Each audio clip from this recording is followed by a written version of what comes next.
being the Toastmaster, I had this whole Ed Sullivan introducing the Beatles, the four lads from Liverpool in my head.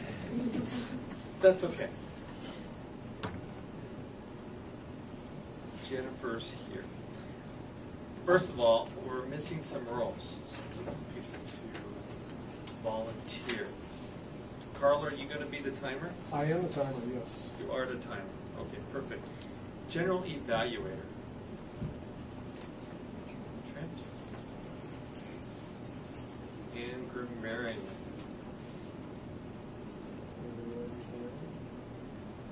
Chris is the box checker. And the table topics.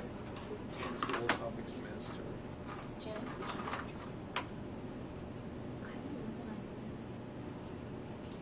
How about you? Yeah. I'll try it. You can do it too. Or there's not. As long as you can put up with what I say. Perfect. Would you like a word of the day? Yes, I would. Thank you. Oh, good one. Schism. Do you want me to read the rest of it? Since I can't see it, yes, probably so. Or if I could see it, I'd be happy to read it. All right, the word of today is schism.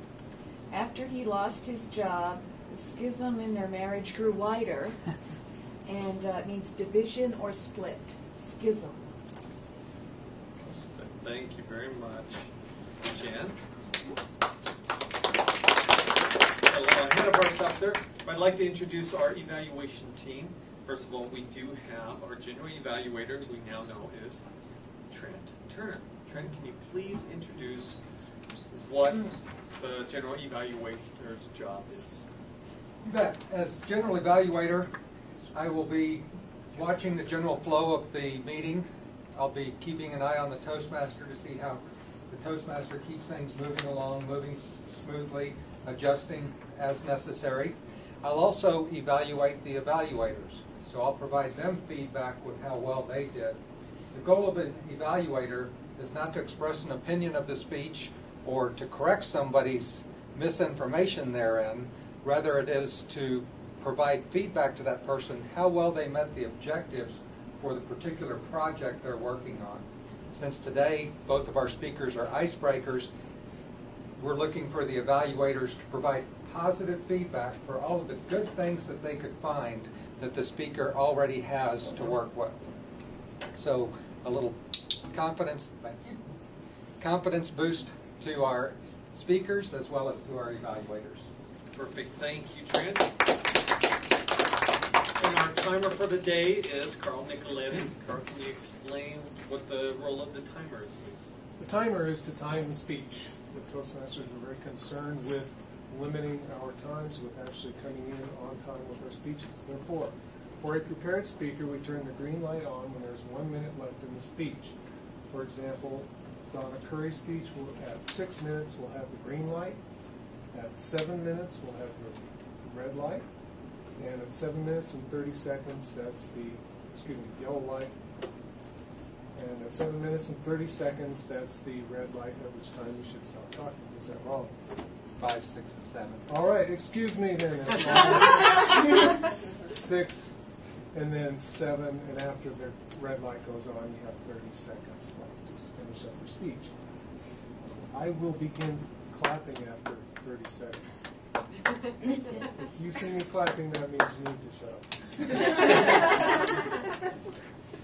For table topics, we have the green light at 1 minute. I've done this twice. The green light is at 1, and the red light is at 1 minute 30 seconds, and 2 minutes the red light comes on. I'm sorry, that's a yellow light.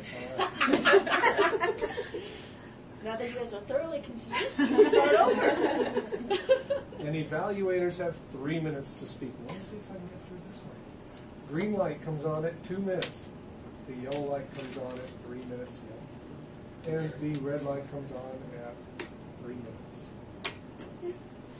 Perfect. Close Thank enough. you, Carl. Carl seems to have a schism in his brain today. Got that right. Jan, you are a grammarian. Can you please explain your role today? Okay. You can, yeah, you can cheat off the cheat sheet. Here. All right. Let me stand up. Yes, Okay. please. The grammarian introduces the new words, the word of the day. Listen for and note proper and improper use of the English language during the meeting. Provide examples, oh boy, of good grammar and word usage. That could be a little shaky. Report on instances of creative language use. That should be fun. And notes run-on sentences and double clutches. Perfect. Thank you. And then our off-clicker, Chris Bask, please explain your role. My role is to click for pauses and fillers. Mostly those are but for this club in particular, we seem to be stuck on so. So, when I hear so a lot of times, I'll click on so also. And do you want me to click on double clutches or just ums and so's? Ums and so's. Ums and so's it is. Perfect. Thank you, Chris. We have two speakers today in our evaluation team. For our first speaker is Bill Nicholson. Bill, can you please explain Donna's speech? Yes, Donna will be doing the very first speech that we call the icebreaker, and she'll be introducing herself, and the title of her speech is Living the Dream. So we're looking forward to what dream she is living. Our speech is going to be about 5 to 7 minutes, and I'll be looking for the usual things on introducing to speak, body, closing, opening, and I'll be pointing out some minor things that she could use to improve. But we're looking forward to hearing Donna living the dream. Perfect. Thank you, Bill. Yes, ma'am. I wanted to add that I don't click on icebreakers unless you guys really want me to. Can I pass? Thank you. Thank you.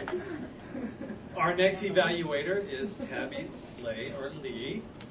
That's how you want to pronounce it. Can you please explain Certainly. First, Sophie? Sophie will be also be giving her icebreaker, although I believe you are a current Toastmaster. This would merely be... No, you're not? I am a current Toastmaster, but I just before I left, I was about to give my first speech. Okay, so this and then will I left in really be October, the so it first. really is my first speech. Yeah. So this will really be the icebreaker. The objective of the icebreaker is to begin speaking before an audience and to discover speaking skills that you already have and skills that need some attention. Will your speech be between 4 to 6 or 5 to 7? I thought it was 4 to 6 because I read that it's That's about fine. 5, so it probably should be alright with both. 4 to 6. Just so everybody knows. Looking forward to it. Great. Thank you, Tabby. And with that, first of all, before I introduce our first speaker, I wanted to let you know that the landlord where I have my office had been involved in Toastmasters for 19 years. He still attends some things, but he's not active anymore. And he told me there's 2 things in his life that really influenced him. One was the time he spent in the military, and the other one was the time he spent in Toastmasters. Something to think about. With that, let's bring up our first speaker of the day, Donna Curry. Donna Curry